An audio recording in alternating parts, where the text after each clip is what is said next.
हर हर महादेव शिव शंभु कैलासपति मापति शिव शंकर महाप्रभु।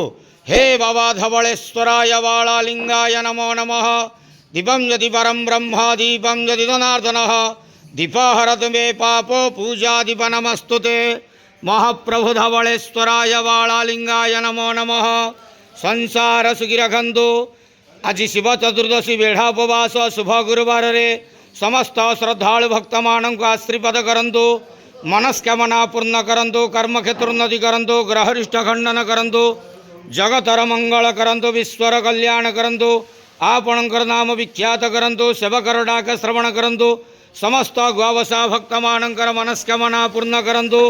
समस्त शिव चतुर्दशी व्रतधारी मानकर मनस्कामना पूर्ण करंतु। महाप्रभु धवलेश्वराय वालालिंगाय नमो नमः।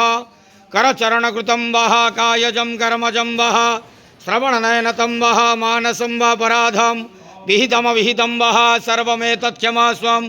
जय जय करुणाब्दे श्री महादेव शंभु। आहे धवलेश्वर वालालिंग महाप्रभु।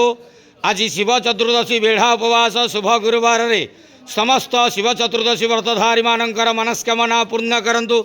आनंद केवार हरि बोलो। बाबा धवलेश्वराय वालालिंगाय नमो नमः। हर हर महादेव शिव शंभु। धवल